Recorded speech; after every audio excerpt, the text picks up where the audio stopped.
Hello everyone, welcome to issue 38 of our newsletter. This is our weekly video to update you on upcoming streams and events. Before we begin, I'd just like to thank you for your support and for helping the channel to grow. Your help as always is appreciated. Well folks, here we are another week. Tell you what, we're creeping up to the half century of these videos, which is cool. I really didn't think we'd have that many done. When I first started doing like weekly videos, I thought maybe 10 or 20 and sort of lose steam, but you seem to enjoy them and being updated on what's coming up in the channel, so thanks very much, and as long as you enjoy them, we'll keep doing them. Right, also, lately we're having a lot more people join in the live streams, which is absolutely fantastic. It's great to see the engagement. We've got new folks, returning members, just people coming in, joining the conversation. Also, people having conversations with each other in the chat, so that's the whole idea of doing the live streams, is get a bit of a community, get folks involved in the conversation and let people get a chance to have their say in the movie as well, rather than just a pre-recorded, sanitized, scripted, review of a movie. That's not what we're about. And also getting off on the random tangents as well is great. So thanks very much everyone that's joining in, and please keep it coming. Don't forget as well, it's not just YouTube. We do stream multiple locations simultaneously, so find us on Facebook, Twitch, sometimes we'll be on X. I'll shake it up a bit on other platforms, so just keep an eye out. And also, if you check us out on Spotify, if you prefer audio, we're there as well on multiple platforms. So check out the links in the description of all the videos anyway. The Linktree page is there, which just shows you everywhere you can go and find us, and that's probably not everywhere as well, because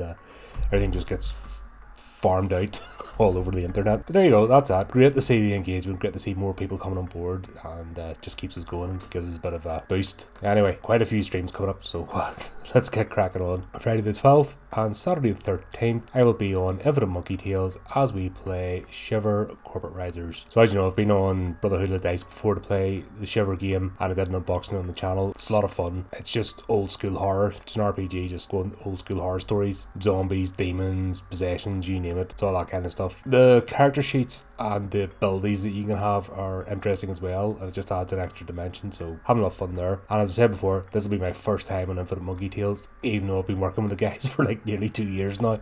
This is the first chance I've had to actually be on their channel, just because of scheduling issues, so really looking forward to that there. So check us out then, and come say hello in the chat. Sunday the 14th of July, I'm on with Cameron as we talk about Hatchet 3. So we're having to put in extra streams now because we don't have enough time in the talk spot to cover everything we want to. Everyone keeps coming at me with more videos, movies and ideas, and I'm like, it's only me, I've only so much time, it's only 24 hours a day. I've tried doing that, streaming continuously, and it doesn't work. It kills you. That's one thing we'll never have a problem with in this channel. There's more material you could watch in 1,000 lifetimes, so we'll never run out of things to talk about. But yeah, I've really enjoyed the Hatchet series so far, and I've been holding off binging them all because I want to talk to Cameron about them. So we'll get 3 done this weekend, and we'll finish up with the Victor Crawley one for this month's talk spot, so that'll be fun. Tuesday the 16th of July, I'm on with Chris as we cover Final Destination 3. This is one I remember rightly, and it's my favourite one of the franchise, but then again, I haven't seen 4 and 5 yet. I don't remember them, but I do remember this one being a lot of fun, so I'll be looking forward to chatting with Chris about it. And I'm pretty sure there'll be a crazy theory thrown in there as well, because why not? But yeah, it's a fun franchise. Yes, there's holes, there's plot holes, etc., but I think they've twigged on quickly what the vision is for the series, and for the most part they've managed to keep that sort of spirit and ethos going with them, so no worries there. And like I said, I enjoy them, and definitely better than the flipping Sharknado series. I'm absolutely hating my life right now having to watch those, so this is the welcome break between that and actually to talk about something I do enjoy. And as always, great to have Chris on board and having a laugh. Thursday the 18th of July, I will be reviewing Paintball Massacre. Funny story, Chris Regan, the writer of this story, reached out about another project I'm trying to get off the ground, and I asked him, as usual, because he mentioned he's a writer and he's done films as well as books and has a podcast, so like, show me the link, show me what you've done. And this popped up. I looked at the trailer for it, and people are absolutely ripped it to pieces. Like, the comment section in the trailer for this is ridiculously bad. Everyone's just piling in on it, so I have to watch it.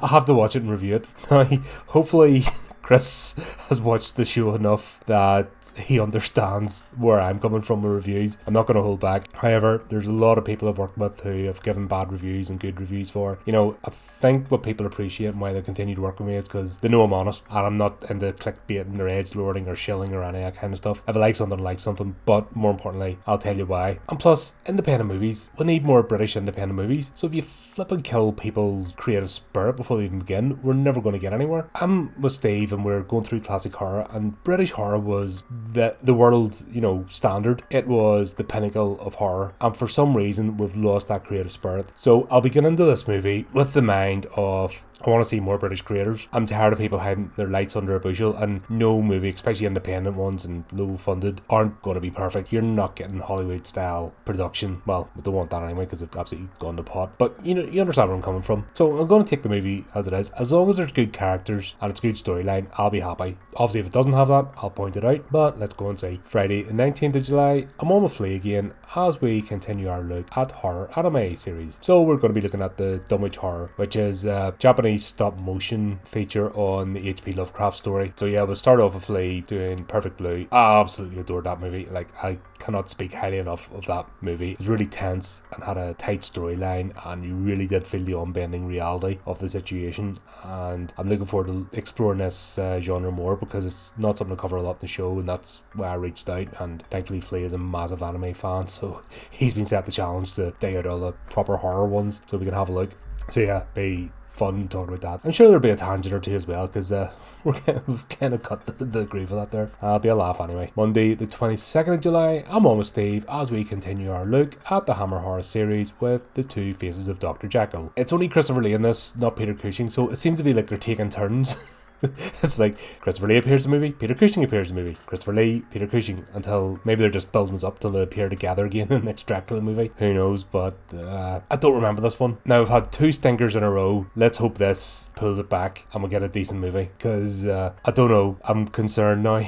It's like, am I looking at the Hammer horror stuff through rose-tinted glasses and nostalgia? But then again, the Quatermass movies and obviously the Frankenstein movies, they're absolutely fantastic. First Dracula is still a classic till today, so there are a lot of movies still there. I absolutely adore, always will adore Twins of Evil. That's one of my favourite Hammer movies. Countess Dracula, that's another classic. I mean, there's Devil Rides Out. When we get into the 60s and 70s, I think we'll really get into Hammer as we know it. But it's good to see these early ones and how it got there and what mistakes were made. So I'm wondering, did they make the mistakes early, figure out their formula and get it all fixed and become what we has basically been a bastion of horror? You can't think horror without Hammer.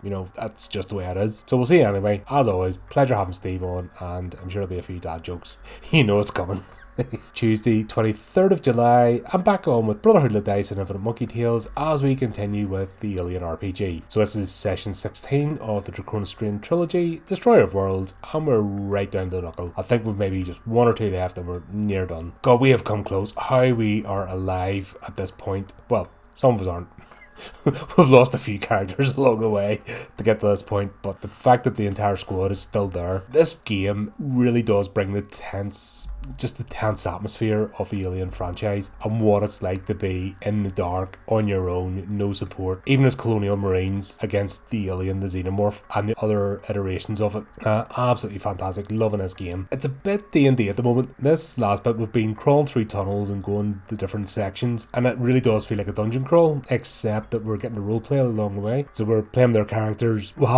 Each character has a personal agenda which we keep secret from everybody else, and you have to bring that into the play. So when you reach certain situations, your character is almost compelled to act a certain way because of their hidden agenda, and it just brings a level of fun. What's going to be great is once this section's finished, Destroyer of Worlds, before we move into part 3, is to do a bit of a debrief and who's who and what's what and what the shenanigans were and stuff in the background, because it really is a mystery game as much as anything else and a lot of fun to play. But yeah, join us in that and Cell Holding live chat.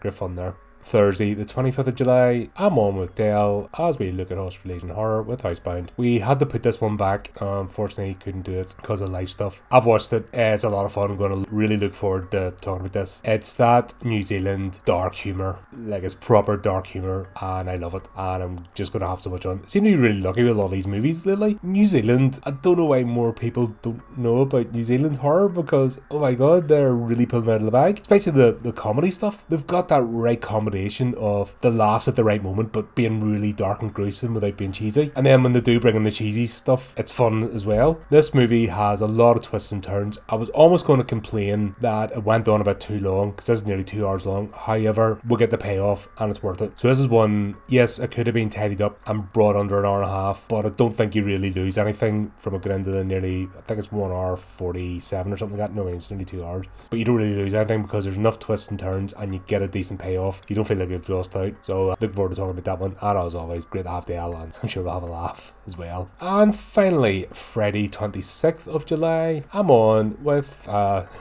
poor victims.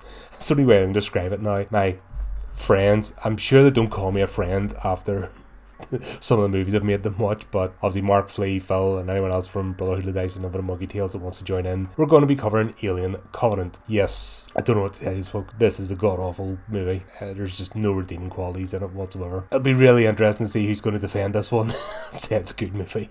I just can't wait. It's going to be a laugh. We're getting these all caught up before Romulus drops, which seems to be doing the right things. I just saw like a teaser thing with Fede Alvarez on X talking about it, a little featurette about a minute or two long, and it's looking good. I'll put it like that. The new movie is looking good. Let's just hope the story holds up, and hopefully they put Ridley Scott in a box and taped his mouth shut so he can't say anything and interfere, but we'll see how that goes out. But yeah, we've got to get through this. Got to get this one done and go through the pain, as they say. If you've seen our Prometheus stream, I think that was one of our busiest streams. Like everyone, like there's people come from all over the place and join in the conversation. Like these are proper emotive movies. Like they really did stick a lot of people up the wrong way. And yeah, it's going to be fun to talk about. Sometimes it's fun to talk about a bad movie, just for the catharsis of it. But there you go, that's it for the moment. Busy as always, cracking on. We're no sign of slowing down, and more people are coming to the cause, which is fantastic. Welcome to all the new folks that are joining in and seeing us for the first time. Thank you very much, and we hope you stay around. Just as we say, until next time, keep updated with the channel, do the type of tricky things, and remember to keep it creepy, keep it horrific.